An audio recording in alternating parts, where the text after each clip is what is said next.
the point she made that thought has to go hand in hand with action is really what this summer school is about. You're thinking about not just the law and how the law will develop, but also the question of what do we do with the law?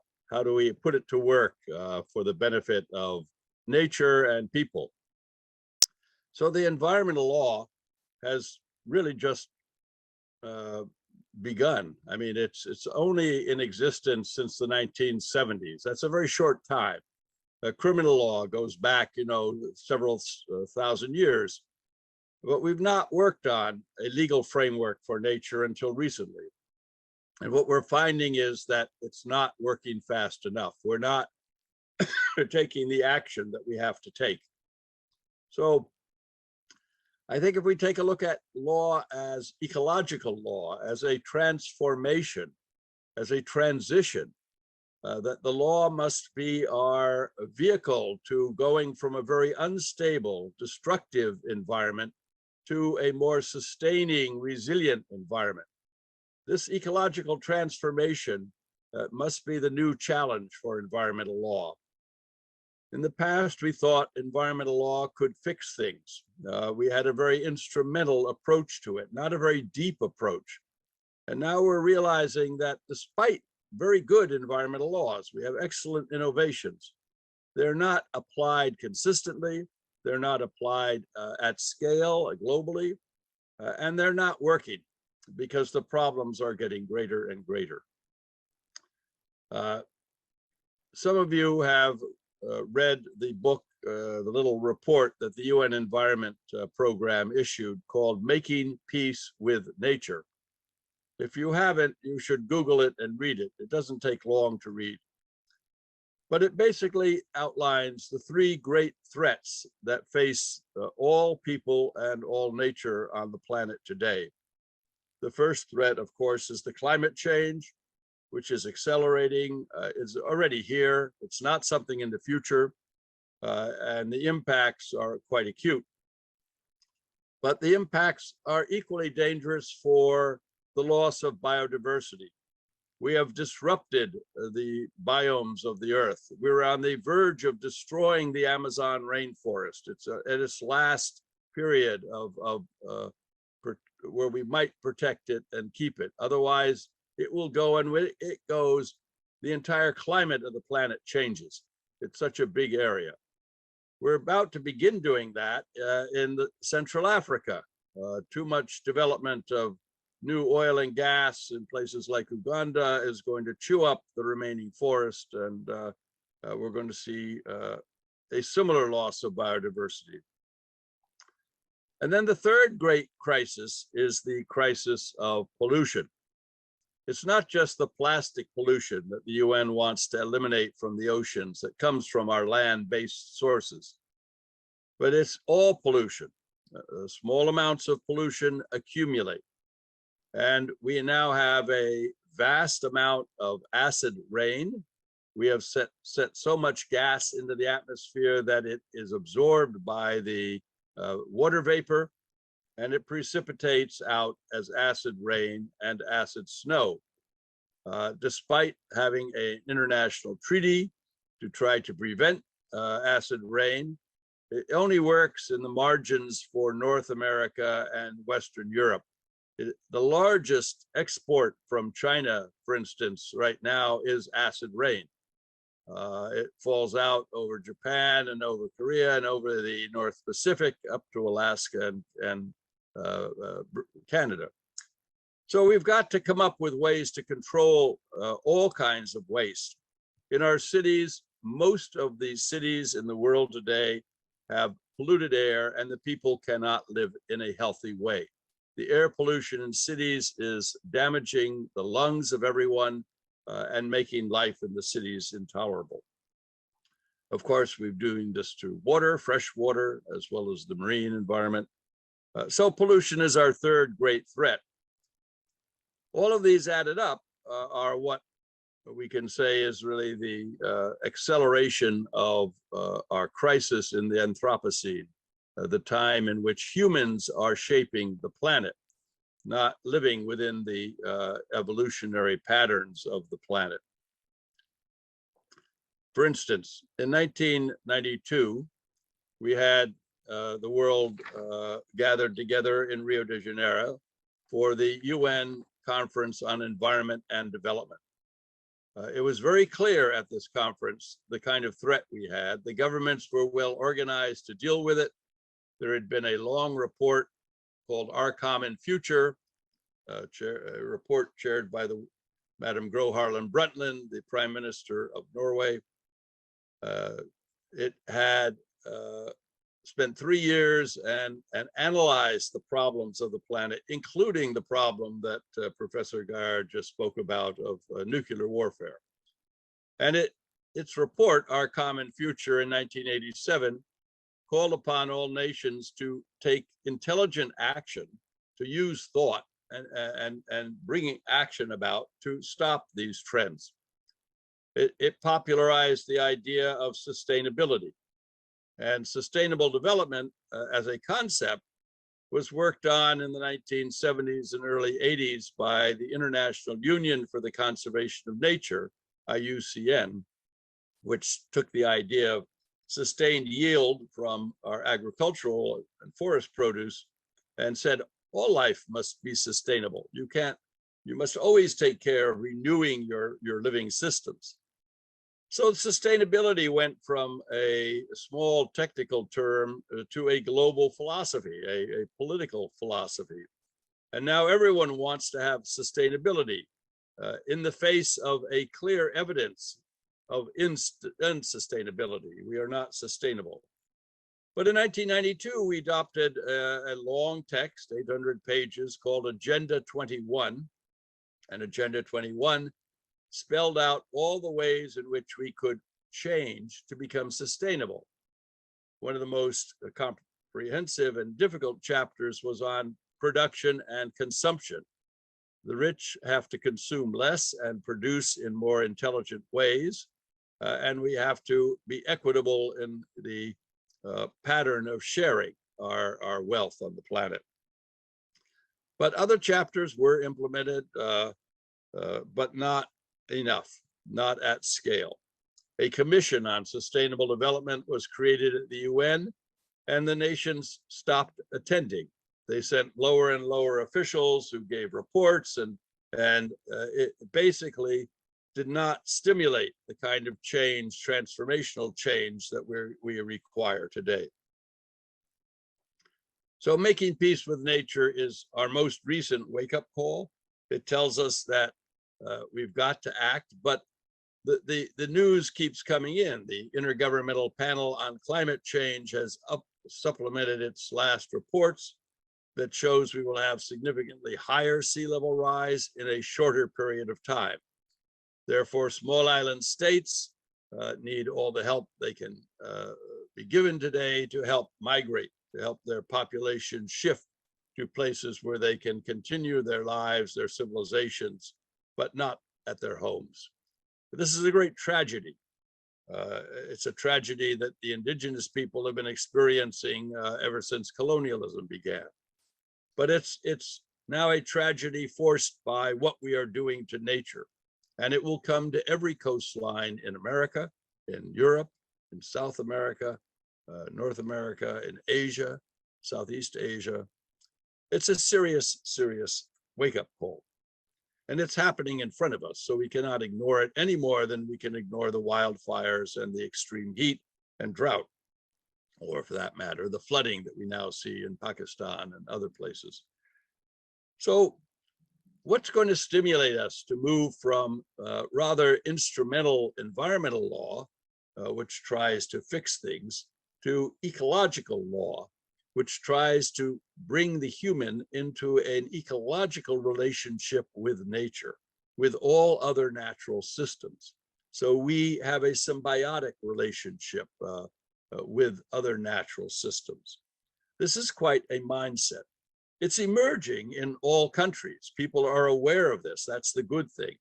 In China, for instance, the concept of ecological civilization is becoming quite well advanced in the dogmas of the Communist Party.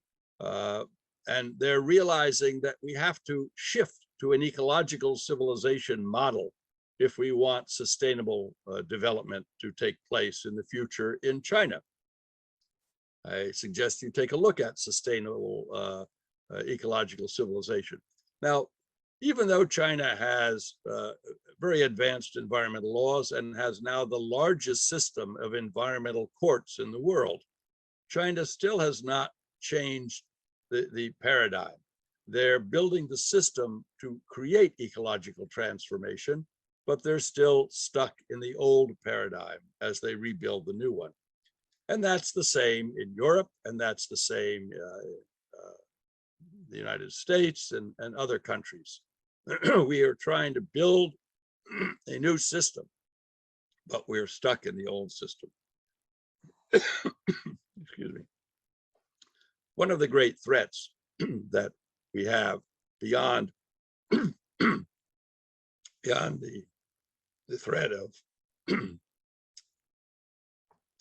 the climate, biodiversity, and pollution is the fact that governments are distracted. The governments don't want to advance more environmental law. They don't want to work on ecological transformation. They are, in fact, models of irresponsibility.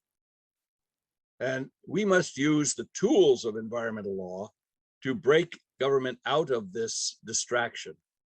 The government thinks temporary political issues are more important than the fate of the planet and the fate of their countries and their governments, because they cannot see into the future. They don't understand the future generations have rights today. They rather think perhaps they are entitled to the rights and their issues are entitled to preference. But while governments are distracted, the trends of pollution, biodiversity loss, and climate change are accelerating. So we have to take some radical change. And fortunately, the United Nations General Assembly last summer began this process when it recognized in resolution A/76/300 the human right to the environment. Everyone has a right to a clean environment, a healthy environment, and a sustainable environment. This universal human right should have been outlined in 1945 and 48 in the Universal Declaration of Human Rights, but everyone took it for granted. We thought we had rights only in respect of people and their behavior. And so we didn't really develop this assumption as a right. 33 years ago, in the case of Oposa versus Factoran, brought by the holder of the Normandy Chair for Peace, Tony Oposa, in the name of his child and many other children, they raised the question of their rights, in this case, with respect to the forests. And as you know, Justice Hilario Davide found in the Constitution of the Philippines a right which he said, in his opinion, predates our Bill of Rights, predates our concern for human-oriented rights. It's a right of preservation of life itself, the obligation and the right of life to always find a way to survive and to advance and to thrive. And this basic thrust of life in Oposa versus Factoran was among the very first decisions of a court ever to determine that there was a right to the environment. I see that, there we come back. So we did the same thing in New York last November. The citizens voted 2-1 to amend our New York State Constitution, provide the right to clean air, clean water, and a healthy environment, a healthful environment. Now we must enforce these rights. Courts around the world have begun doing so. And here you have the majority of nations with the right to the environment, but not enough action to realize that that right has to be applied at all levels of government. So most of the cases in the courts reach the Supreme Court or the High Court, and they produce a remedy specific to a problem. But as environmental advocates, as ecological advocates, each of you and I and all of us have to begin applying these rights wherever we go. So we must apply it in our villages. We must apply it in our universities. We must apply it in the regions where we live, not relying on the capitals. In fact, we have to have a bottom-up approach to making transformational ecological change. As René Dubos said and popularized, the great microbiologist, prior to the 1972 United Nations Stockholm Conference on the Human Environment, we must think globally and act locally. Making peace with the planet gives us a global thought, but the war on nature is being conducted locally. Every local decision accumulates and bioaccumulates and accelerates the process of harm and endangerment. So we have to begin to activate. And we see the problems. This summer, we were, after several years and suspended during the pandemic, the UN was negotiating a new treaty for the law of the sea to protect biodiversity in areas beyond national jurisdiction, called the BBNJ negotiations, areas beyond national jurisdiction. And it failed. The current negotiation round failed, and they have to now find a new date to begin again, because the diplomats could not agree on how nations should conduct environmental impact assessments with respect to impacts on the high seas. Now, every nation in the world has a duty to do environmental impact assessments. The UN International Court of Justice in the Argentina versus Uruguay pulp mills case said that the duty to conduct an environmental impact assessment is customary international law. If you don't do an impact assessment before you act, you don't know whether you're going to impact adversely a neighboring nation or the commons, the great commons of the atmosphere and the oceans. So you must do an EIA. And interestingly enough, the legislatures in all but about 4 nations have adopted national laws for environmental impact assessment. Rio Principle 17, the Rio Declaration on Environment and Development of 1992, says all states shall do EIA, impact assessment, in their national decision making. So here we have an international negotiation over how to do it, not whether to do it. They all agree. They want to put it into a treaty and make it a binding rule, but they don't know how.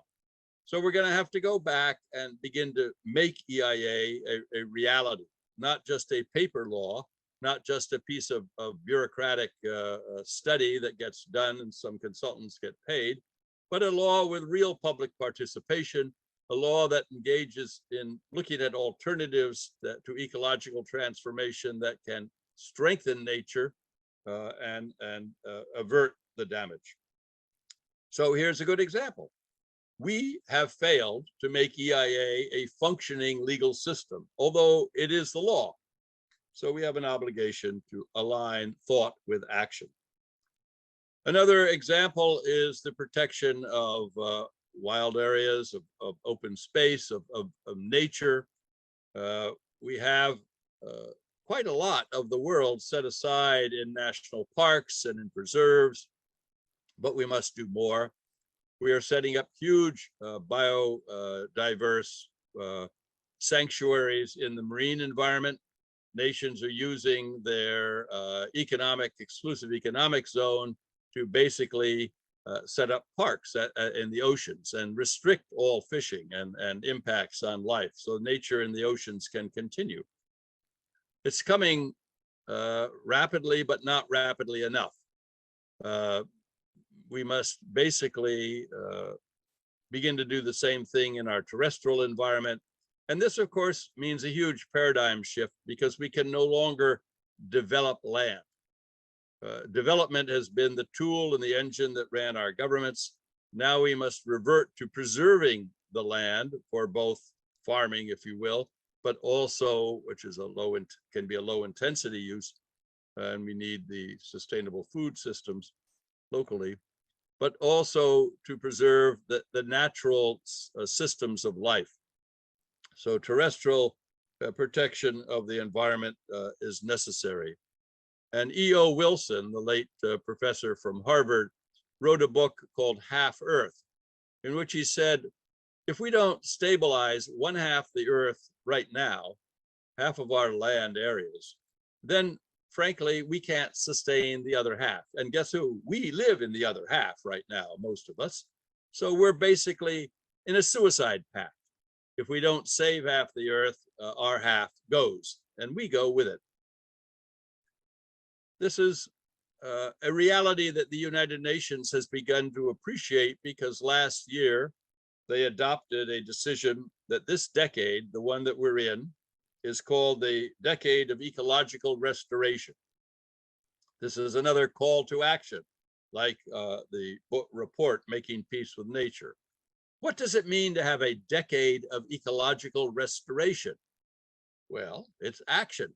We know what the damage we have done to ecosystems around the world, and how that, in fact, causes climate change, in fact, causes pollution, as well as is a victim of climate change and a victim of pollution.